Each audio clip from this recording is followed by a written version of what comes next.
Madam ಇಲ್ಲಿ ಏನೇ ಮಾಡಿದ್ರು ಇವರು ಕಾಂಗ್ರೆಸ್ನವರು ಜಾತಿ ರಾಜಕಾರಣ ಬಿಟ್ರೆ ಬೇರೆ ಏನು ಮಾಡಕ್ ಬರಲ್ಲ.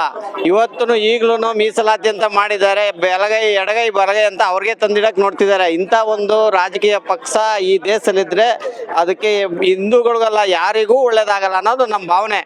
ಏನು ಮಾಡಕ್ಕಾಗಲ್ಲ ಅವ್ರಿಗೆ. ಬರೀ ಈ ತರ ಒಂದು ಕಪೋಲ ಕಲ್ಪಿತ ನಾಟಕ ಮಾಡ್ತಾರೆ. ಅವ್ನಿಗೆ ಯಾಕೆ ಮೇಡಮ್ ಅಷ್ಟೊಂದು ಇಂಪ್ರೆಸ್ ಕೊಡ್ತಾರೆ ಅಂತ ನಂಗೂ ಗೊತ್ತಾಗ್ತಾ ಇಲ್ಲ. ಅವ್ನ ಮುಖನೇ ತೋರಿಸ್ತೇ ಹೋದ್ಮೇಲೆ ಅವ್ನು ಹೆಂಗೆ ಅವ್ನು ಒಳ್ಳೆ ಮನ್ಸ ಅಂತ ಗೊತ್ತಾಗುತ್ತೆ. ಜನಗಳಿಗೆ ಹೆಂಗ್ ಗೊತ್ತಾಗುತ್ತೆ? ಯಾಕೆ ಅವ್ನಿಗೆ ಅಷ್ಟೊಂದು ಸ್ವಲ್ಪ ಸೆಕ್ಯೂರಿಟಿ ಕೊಟ್ಕೊಂಡು ಯಾವ ಒಬ್ಬ ಆಫೀಸರ್ಗೂ ಸೆಕ್ಯೂರಿಟಿ ಕೊಡಲ್ಲ, ಅಷ್ಟೊಂದು ಸೆಕ್ಯೂರಿಟಿ ಕೊಟ್ಟು ಮಾಡುವಂತ ಅವಶ್ಯಕತೆ ಏನಿತ್ತು?